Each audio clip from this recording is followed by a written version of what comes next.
Hi guys! So today I'm filming my very belated May film and TV favourites video. I realise that it is now a week into June, but for various reasons I have not really had much of a chance to film this week, and so I'm filming it now, so apologies for the fact that this is a little bit late, but I'm sure you can forgive me. Second thing that I want to point out is that I actually do have a horrible cold at the moment, which is why my voice sounds like what it sounds like, and probably why I don't really look my best. I've slapped some makeup on my face to try and make myself look more presentable, but yeah, just so you know, in case you're wondering what is going on with my voice, I have a cold. So this is going to be a very quick video because in actual fact I did not watch a massive amount of shows in May, which was really strange. I watched Rihanna from Rihannatoria's version of this video because she does a kind of monthly favourites as well, and she had found the same, that for whatever reason that she just hadn't really watched all that many TV shows in the month of May. And I don't really think that's necessarily a reflection on the television shows that are on. I think that it just has been one of these weird coincidental things. So the first show that I want to talk about that I have got very much back into this month is House. Now I'm sure some of you will remember, if you were watching my channel at the beginning of the year, that I got the tiniest little bit obsessed with House at the start of 2015. I binge watched the first 3 seasons in a really short period of time and just fell completely and utterly in love with it. I thought that the acting and the writing on that show was just stupendous. I'd wanted to watch it for years, but I just never got around to it, and when they put it up on Netflix, I was like, right, now's the time. I watched the first 3 seasons and I thought they were so incredible, and then I'd been told by various people that season 4, which was the season that was written during the writer's strike, was not quite as good as the rest, and that it really dipped and got a bit weird. And I think because I'd loved it so much, I just really didn't want to see it dip, and also I was really annoyed about something that happened at the end of season 3, and so I just thought, no, I don't want to watch this right away. I want to take a little bit of time away from it and then I'll come back to it. Had been intending to come back to it like, you know, a couple of weeks later. Made the horrible mistake of starting to watch Pretty Little Liars immediately after it, and that was me for the next 2 months. So this month I decided to go back to it, and so I watched season 4. I've watched most of it. I think I have 2 episodes left to watch, and I just still think it's incredible. It is probably a little bit lower standard than the first 3 seasons, just because of a couple of storylines that they've put through that I've been a bit like, really, was that necessary? But I still think that the writing's incredible. I still think that Hugh Laurie is just like unbelievably good in that role, and so are like everyone in that show is incredible. You know how much I love Jennifer Morrison.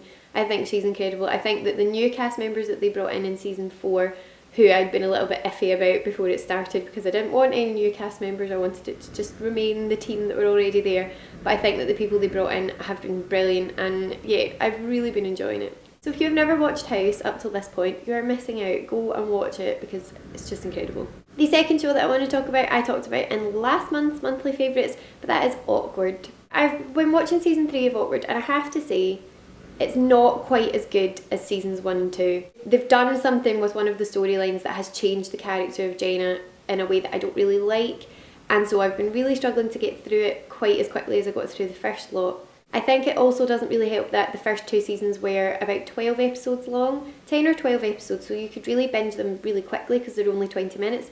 Whereas season 3, I think it's got about 23 or 24 episodes, something like that. It's got a lot more. However, I would still really recommend it if you like teen comedies. This one, which you can watch on Amazon Instant Video if you have access to that, it's an MTV teen comedy, and it's really funny, and I really do like the characters. And the third show that I wanted to talk about is Between. Now I did a video on this actually, a first impressions video, which you can go and watch sort of here. So I'm not going to talk about this show at any great length because I feel that I have already explained my initial feelings on the show in a lot of detail in that first video. I'm not probably going to talk about the show again until after the end of the first season so that I can do a kind of season review rather than doing an episode by episode review, because they do go up 1 week at a time. And a show that I haven't watched yet but I'm feeling very, very excited about, and I'm going to watch the first episode today or tomorrow and then do a first impressions video of, is Sense8, which is the new Netflix original. It looks really, really good, so I'm excited to watch that and tell you what I think about it. And finally, for my May favourites, I am just going to throw in a film because why not? But I went to see Pitch Perfect 2 twice, and I loved it. I was a little bit worried because I think when the first film has been so strong and you have such fond memories of, so for me, I love Pitch Perfect so much, I was just concerned that it wasn't going to kind of live up to the standard of the first film. and I feel that in most ways that it did. I don't necessarily know if the song choice for me was quite as strong in the second film as it was in the first. They were great, but I think because in the first film they had so many of the mashups, especially the Bella's final in the first film, just for me is one of my favourite things. And so I don't know if I loved the songs quite as much in this one as the first one, but I still watch it and feel inclined to start my own a cappella group, so I think that's got to be a good sign. What I did actually really enjoy was the German group Das Sound Machine. I thought they were great, and I actually really enjoyed their performances. And you know that way where you're torn because you're going, oh dear, I obviously should be rooting for the Bellas right now, and I am rooting for the Bellas, but they covered Fall Out Boy. It's like they were speaking my language. So I did enjoy that quite a lot. One thing that I did take issue with in this film was the new character whose name I can't remember, but the Mexican girl. I wasn't really on board with, because I feel like that was written in a very obvious, slightly racist way that was kind of just getting cheap laughs that I didn't really appreciate or approve of. Her moments I didn't think were really necessary, but if we could erase that from the film, I thought the rest of it was absolutely great. One other thing, there wasn't quite enough of Skylar Astin for my liking.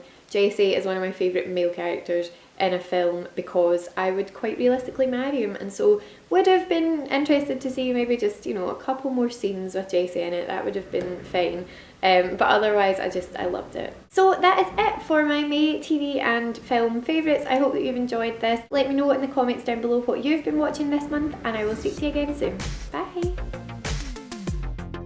Moving swiftly on, I will talk about another show that I talk about constantly, and that is Being Erica, and these are my Being Erica DVD box sets. It kind of bugs me that season 4 is